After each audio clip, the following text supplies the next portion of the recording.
Karena apa? Suatu saat Rasulullah Muhammad SAW dalam hadis riwayat Abu Hurairah radhiyallahu anhu,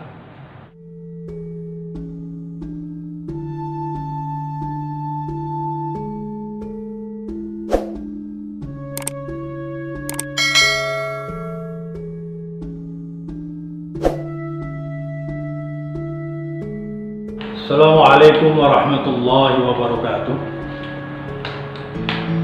Alhamdulillahilladzi anzala as-sakinata fi qulubil mu'minin. Asyhadu an la ilaha illallah wa asyhadu anna Muhammadan 'abduhu wa rasuluh. Allahumma shalli wa sallim wa barik ala sayyidina Muhammad wa ala ali sayyidina Muhammad wa ba'd. Para pendengar Radio Burdati FM yang dimuliakan Allah Subhanahu wa taala. Jumpa kembali dengan saya Mimpin, Ketua Pojalo Lomba Kerja Penyuluh Agama Islam Kementerian Agama dan Pendidikan.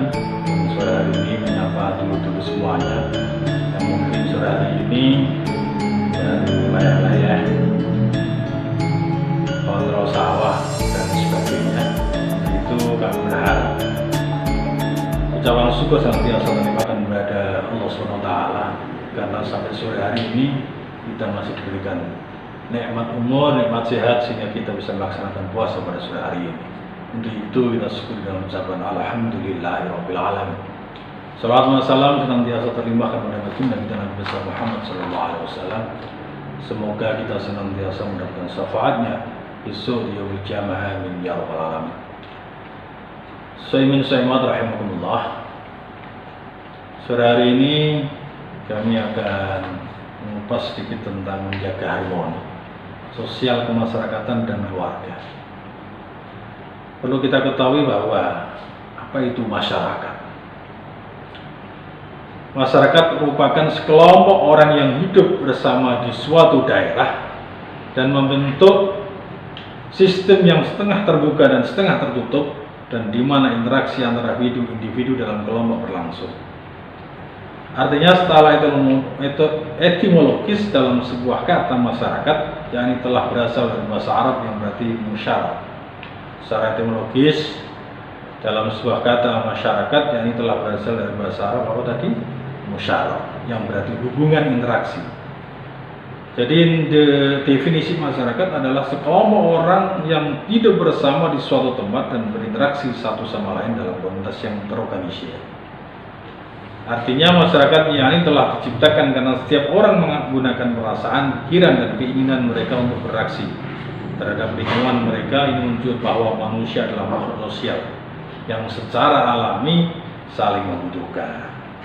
Dan keluarga sendiri adalah unsur terkecil dari sebuah masyarakat. Untuk itu perlunya menjaga hubungan baik ini, harmonisasi sosial kemasyarakatan dan keluarga. Karena apa? Tidak cukuplah kita soleh secara individual, tapi tidak soleh sosial. Ini sangat penting. Karena apa?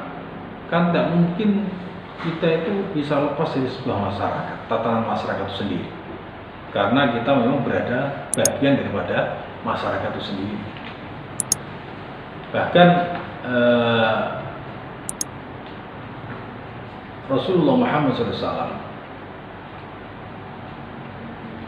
beliau bersabda pada waktu haji wada, "Ala ukhbirukum bil mu'minin wal al-mu'minun man amina husnasu ala amwalihi wa anfusihi wal muslimu man salima an-nasu min lisanihi wa yadahu wa mujahidu man jahada nafsahu min ta'atillahi ta'ala wa muhajiru man hajara dunuba wal khataya." Yang artinya, maukah kamu aku beritahu tentang orang yang beriman? Ala ukhbirukum bil mu'minin. Orang yang beriman adalah orang yang berbuat baik, orang yang membuat orang lain mereka aman atas harta dan jiwa mereka. Jadi orang yang beriman adalah orang yang bagaimana merasa aman atas harta dan jiwa mereka. Artinya di sini ada ketentraman, kedamaian, perlindungan baik harta maupun jiwa saudara-saudara kita. Bagaimana kita membuat rasa aman tidak mengganggu ketertiban umum, tidak mengambil harta orang lain, tahu bahwa itu bukan hak kita, itu ciri-ciri orang yang beriman. Dan jiwanya juga begitu, tanpa ada rasa kecurigaan, pengen membunuhnya, pengen menyakitnya, itu tidak ada sama sekali dalam diri seorang mukmin. Itu ciri-cirinya. Atau orang Islam adalah orang yang membuat orang lain selamat dari gangguan lidah dan tangannya. Ini kan luar biasa. Secara kemasyarakatan diperlukan. Kedamaian ini harus perlu. Karena Islam sendiri itu sebagai rahmatan lil alamin, sebagai pengayom dan damai kita semuanya. Sehingga kalau kita mengaku sebagai orang Islam adalah bagaimana kita harus bisa membuat orang lain selamat dari gangguan lesan dan tangan kita. Artinya gangguan lidah kita itu kan bagaimana kita bersosial masyarakat, bagaimana kita berkomunikasi dengan masyarakat harus dijaga dengan baik. Jangan sampai tutur kata kita itu menyakiti orang lain.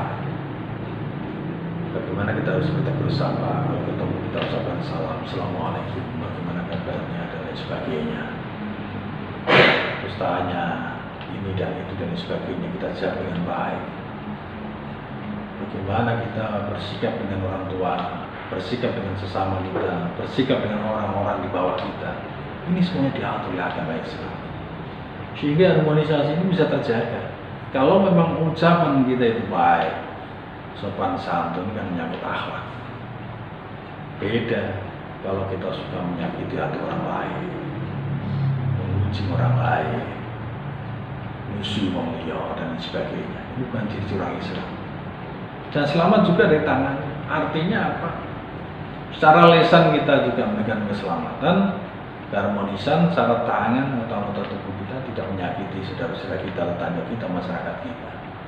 Gak coba mencukup orang main tempeleng, memukul dan sebagainya.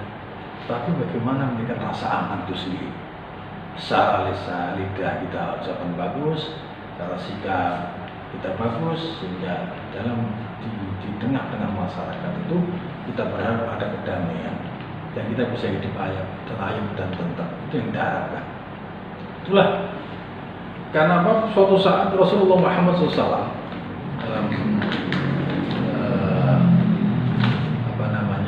hadis riwayat Abu Hurairah radhiyallahu anhu bahwa Rasulullah Muhammad SAW bersabda, ini juga menyangkut kaitannya kesolehan sosial kita, hidupan kita di masyarakat.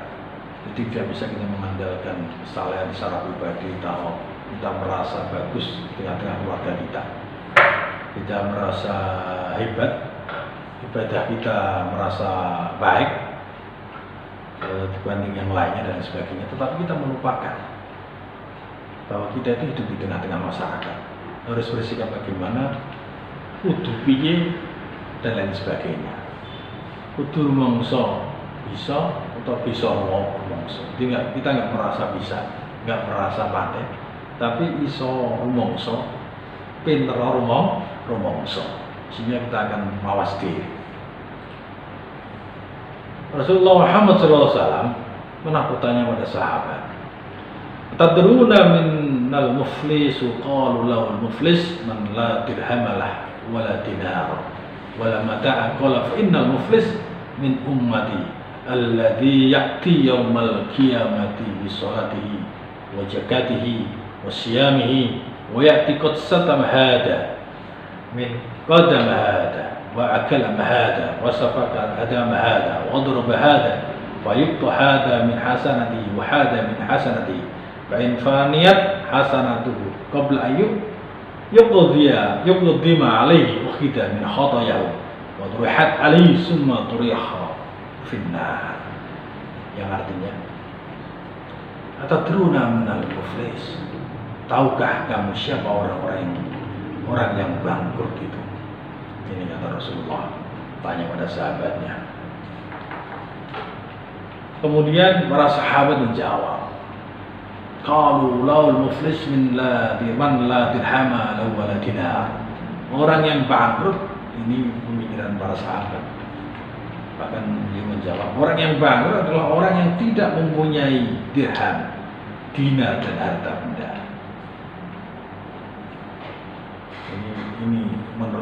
para sahabat. Dikiranya orang yang bangkrut itulah orang yang tidak punya apa-apa, tidak punya harta benda apa-apa, tidak punya uang dan lain sebagainya. Itu pemikiran sahabat. Kemudian Rasulullah Muhammad SAW menjelaskan dan bersabda beliau begini, orang yang bangkrut dari umatku adalah orang yang nanti pada hari kiamat datang dengan membawa sholat, zakat dan puasanya, serta membawa tindakannya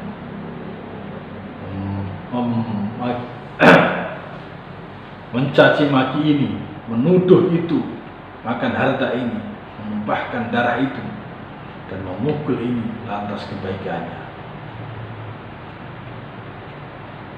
diambil untuk membayar yang lain, dan orang yang dianiaya itu diambilkan dari amal kebaikannya yang lain. Apabila amal kebaikannya telah habis padahal penganiayanya itu belum terbayar semuanya, maka dosa-dosa orang yang dianiaya itu diambil dan dibebankan kepadanya, yang akhirnya dia dilemparkan ke neraka. Alhamdulillah minta. Ini siapa Rasulullah. Jadi orang yang bangkrut itu bukan orang yang tidak punya harta, tapi bagaimana orang yang nanti datang di hari kiamat.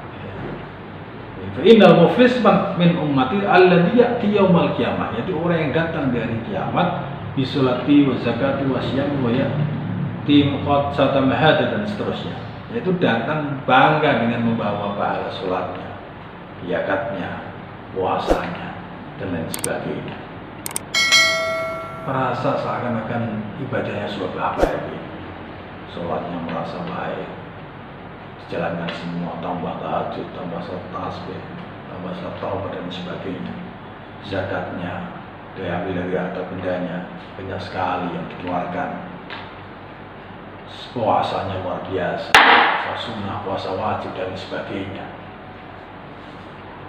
Sehingga orang ini datang pada hari kiamat merasa sudah pantas masuk surga. Tapi apa yang terjadi? Di saat dia mau dimasukkan surga Allah SWT, banyak orang yang protes.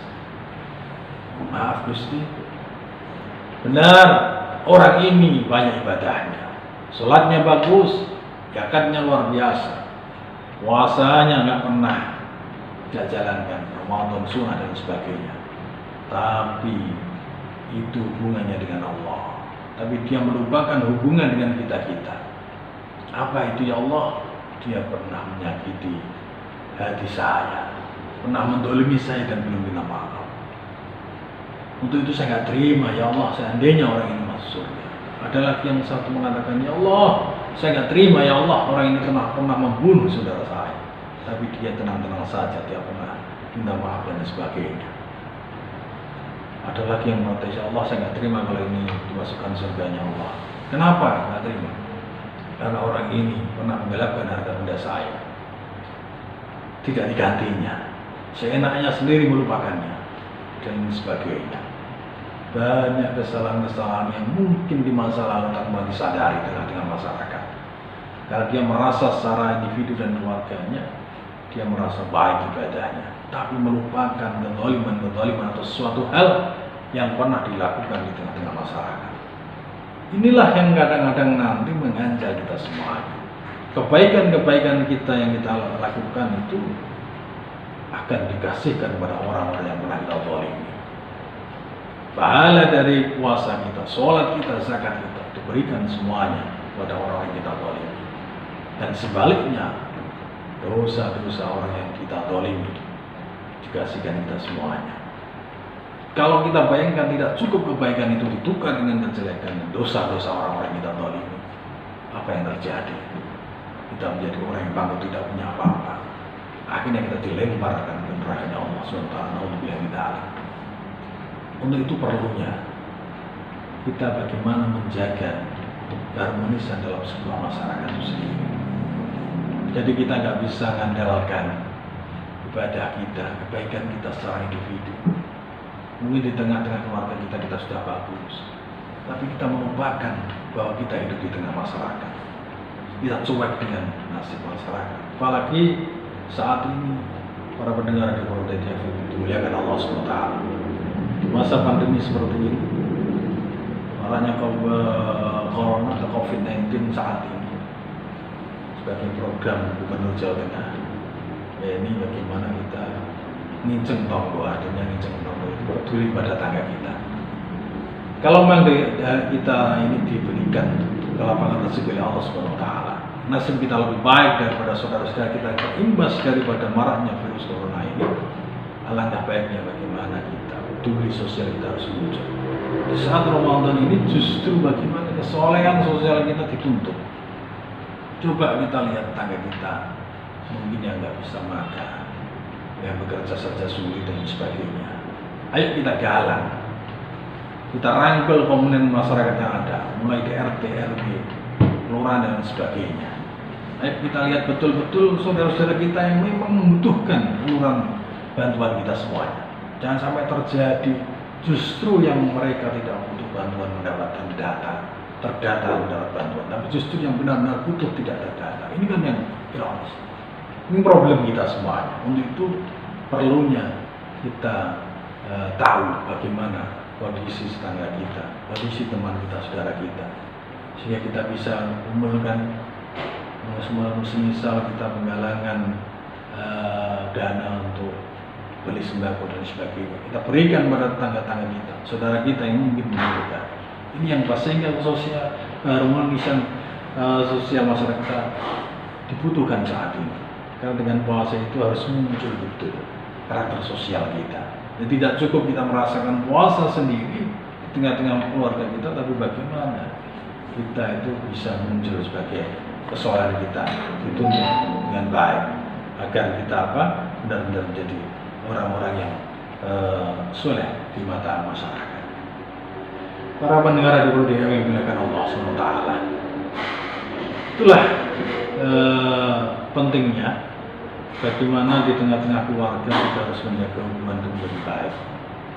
Ya, seperti yang dicontohkan Rasulullah Muhammad SAW, bagaimana kita menjadi kepala keluarga itu harus tidak pernah kasar, tidak pernah memukul istri, makan berdua dengan istri, mencium istri, memuji istri, memuji anak-anak kita, tidak membiarkan anak-anak kita, terus kasih sayang dan sebagainya, menjadi uswah hasanah dalam tengah-tengah keluarga, mengarahkan keluarga ini menjadi keluarga yang sakinah, mawaddah warahmah, menjaga komunikasi keluarga dengan baik, bagaimana komunikasi seorang suami dengan istri dengan baik.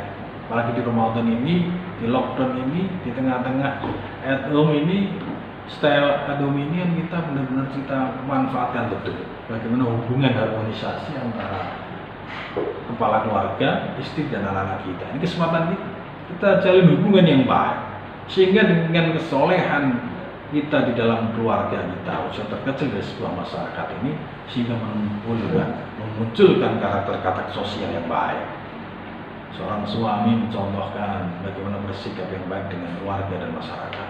Seorang ibu juga begitu, bagaimana bisa bergaul di masyarakat dan sebagainya. Sehingga anak-anak kita itu melihat karakter kita bersama, dan kita harapkan nantinya setelah kita bisa mengarahkan anak-anak kita dengan baik, nanti di tengah-tengah masyarakat kita berharap agar kesalehan sosial itu muncul, sehingga keharmonisan antara sosial masyarakat dan keluarga kita berjalan dengan baik, sehingga kita capai dengan keamanan, ketenteraman, sehingga Islam benar-benar menjadi rahmat alamin di tengah-tengah kita semuanya. Saya kira itu kita bisa sampaikan. Semoga kita benar-benar menjaga saleh secara pribadi dan keluarga, harus saleh secara sosial. Ini yang diperlukan, karena hakikatnya puasa adalah bagian untuk karakter beriman dan bertakwa kepada Allah SWT, ditujukan dengan menjaga hubungan hablumillah dan hablumillah. Demikian dari saya lagi ucapkan selamat berbuka puasa. Semoga puasa kita hari ini diterima oleh Allah SWT, dan juga saya mohon maaf dari pribadi Muhammad Zainal Arifin Ketua Baujalur Promosi Agama Islam dan Agama dan Berbogan. Mohon maaf. Demikian, Assalamualaikum warahmatullahi wabarakatuh.